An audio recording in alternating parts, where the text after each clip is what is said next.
Welcome back, everyone, to BBB Sharing. I'm Evie, Director of Ignite, sparked by BBB. We are here in the Ignite podcast studio. This is only the second podcast I've done since being back in the office since the new year, and I have a very special guest with me today.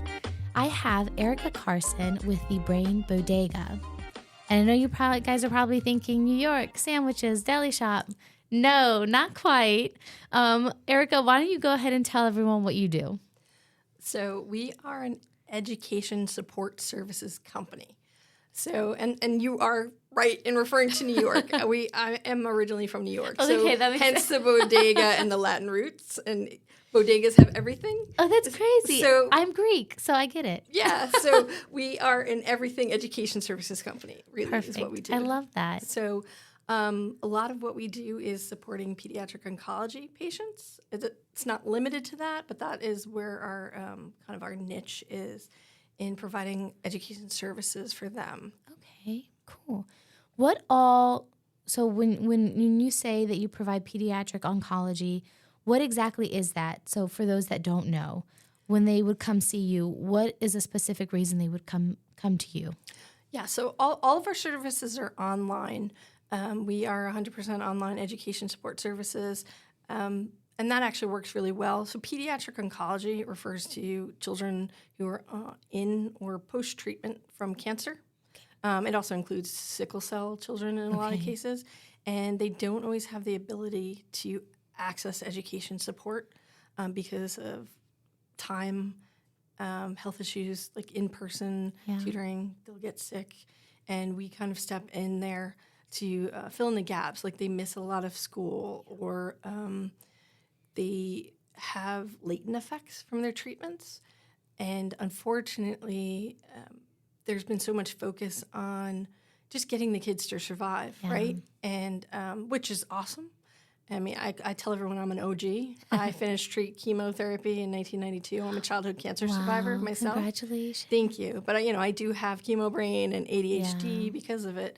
And these kids are kind of going through the same thing. And there's not a big understanding in the education world about that. So it's coming from experience. Really, it's my sister and myself running the company. And then we have a team of academic mentors who they're vetted for their expertise. So it's not just volunteers. And that's kind of when people are like, well, why are you a business, not a nonprofit? It's because as a nonprofit, you guys know, your focus has to be in other places. And we really want it to be on the kids and their education needs. That is true. You're right. One of the things that people will say, people that say they've worked for a nonprofit, they say it's probably more stressful than working for any other company because you have to do so many different jobs in one role because of the lack of resources, because of depending all the time for donations and stuff like that. Right. Now, we are a nonprofit and we do have an annual fee for accreditation, but that accreditation fee goes towards so many of the things that we use to help consumers shop smart. Right. And shop for businesses like yourself. And one of the things that I have to agree with is you want the focus to be the kids. There's such a big issue with a lot of schools not realizing, well, why are these students behind? They're behind because they have a much bigger issue to worry about, like surviving. And that's on top of whatever's going on at home, right? You don't know if it's a single parent household and the parent is working 3 jobs or if there's a language barrier. So there's all these different things. So we offer services in English and in Spanish to make sure that all kids are taken care of and support. Awesome. And it's really just diving in there, almost a gut thing as it started. I started with a company called Trilogy. And we kind of did a split, and I wanted to make sure that we continued on with the education part. And, Trilogy, which is now Pearl, went on to just focus on the tech. Okay. And it's really, really one of those special things that we do and getting the kids to succeed. Some kids need us for a long time. Some kids get enough of a little service bump, and they're off and running. But there are things that people don't realize that happen with cancer kiddos. Like they get bullied. In addition to falling behind, they start questioning their own abilities. So being able to provide, and we say academic mentor instead of tutor, because the person that they're working with is not only providing the academic expertise, it's like, okay, let's look at some strategies for long-term success. I think that's amazing. One of the things that, and it's actually funny that you say that because January is mentorship month. And one of the things that we focus on is creating mentorship here. And we really want the students that do come through here, very rarely do they, but the ones that do, we are so happy that they do because they're learning about a marketplace that starts with trust. One of the things that they don't understand is how important mentorship is. Yeah. And I think I can't even imagine how much they appreciate having people like yourself help them through that difficult process. Yeah, and it's one of the things that we've found is, and it's definitely on the sadder side, we have kids who are terminal. And they still want to work with their mentors until they don't, because for them, we create this sense of normalcy, and they're able to continue on with that. So we have, like I said, we have families that have been with us for a long time, and there's that, and like I said, we have a student at Harvard right now. You know, he had a brain tumor, and he's gone on to do amazing things in college. So it's really like legacy. Yeah. Right. And I know people are like, well, if you're for profit, then it's no, it's really like it's operation wise is why we do it this way. Yeah. And the thing is, what people don't understand is you have to be able to access those resources in some way. And it's funny because I was actually talking to a doula. That was my first podcast coming back into the office. And she was saying how, I am for profit, but there are things that these mothers that have just given birth don't have access to and can't provide for themselves, like diapers and baby formula and stuff like that. Right. And so I think that that's what people don't realize, that there's just because someone's operating for profit doesn't mean that they're not doing something for a very, very good cause. Yeah, and the way we operate is a lot like a nonprofit. So we have our direct clients, right, and that'll come to us, and then we have our partner programs, which are nonprofits that hire us to take care of the education support services component. So we partner with them to provide their services or extend their arm, like what their reach is. Yeah. I mean, we started with the Ask Foundation here in Richmond, and now they are statewide. Wow. I mean, they're all throughout the Commonwealth, and we're able to work with kids throughout Virginia. I mean, we also have partners outside of Virginia, but our goal is let's go nationwide and help these kids. I think that's awesome what you guys do and how you help the kids. You said you have a kid that's in Harvard right now, but what is one of the stories that you always tell people that kind of helps light the light bulb over their heads? It's hard. It's really hard because when you're so focused on your kid just surviving, understanding the value in providing this education support and that normalcy, I think the biggest success story is those families, and it's not just the kids that come to us and say, like, you've made such a big difference for my kid, or my kid now feels confident going to school. And we hear that time and time again.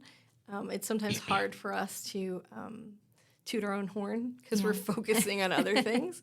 But time after time, we're hearing things, and like going back to what I was saying with the kids who are technically in a hospice, those parents that coming back and thanking us like, hey, you don't understand how much it meant for my child.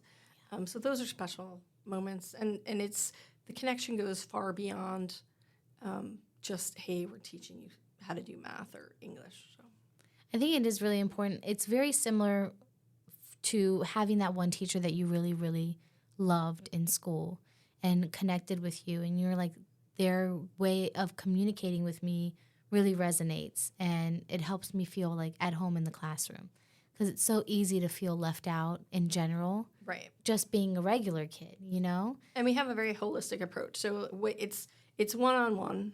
Perfect. And it's that child and that schedule. You are the focus. So other kids aren't involved or not. They're not getting intimidated by what other kids are thinking of them. And I know when people hear online, they're like, oh, that's horrible. It was bad during COVID. It just wasn't. For me, it wasn't executed well. Yeah. And my background is technology and education, and kind of putting all of these together in an effective way.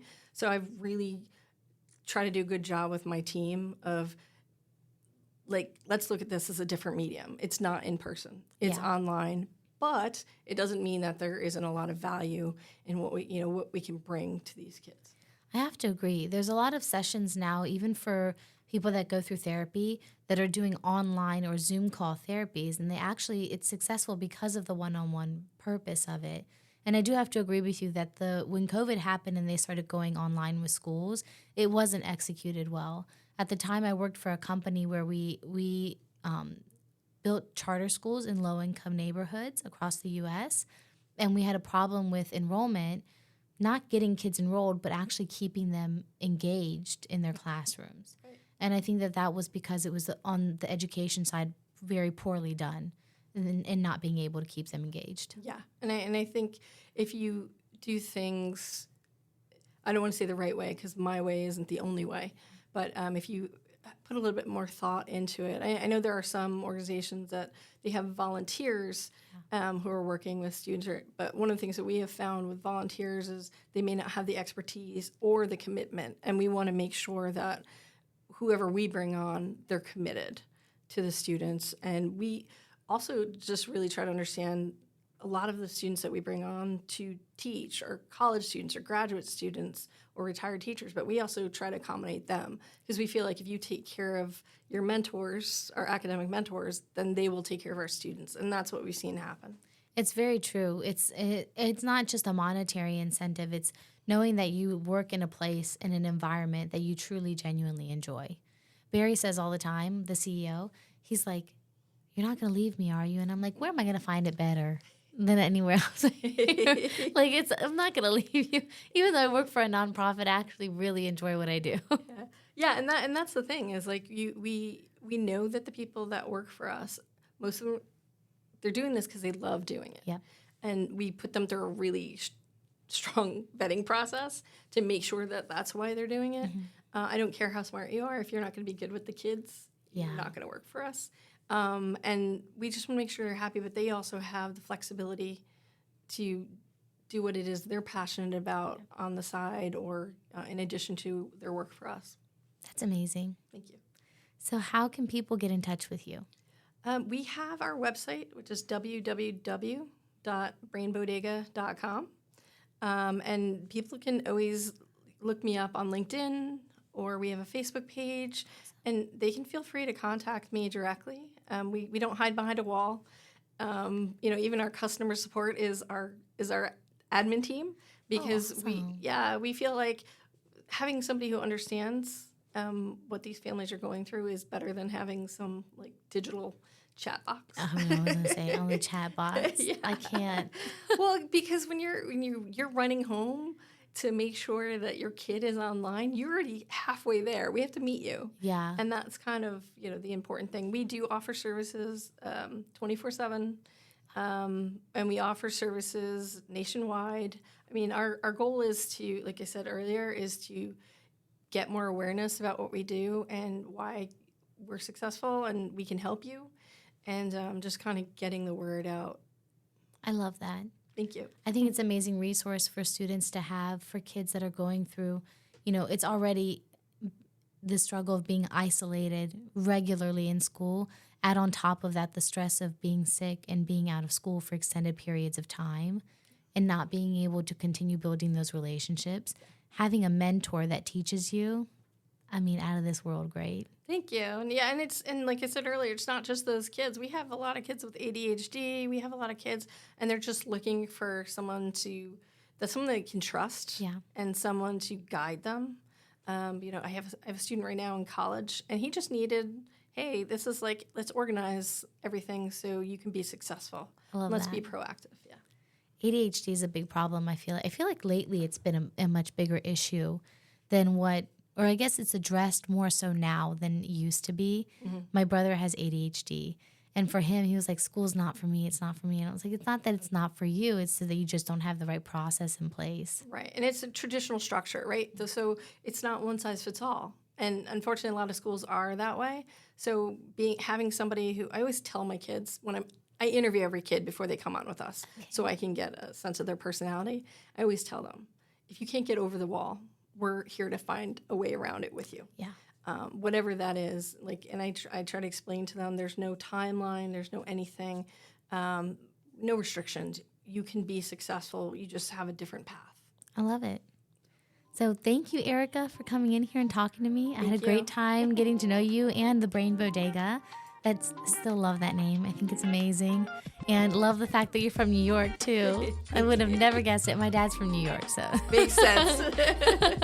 Everyone that is watching, please make sure to like, share, and subscribe on YouTube. It is BBB Central VA. And if you are listening on Spotify, BBB Sharing. Thank you. Thank you, everyone.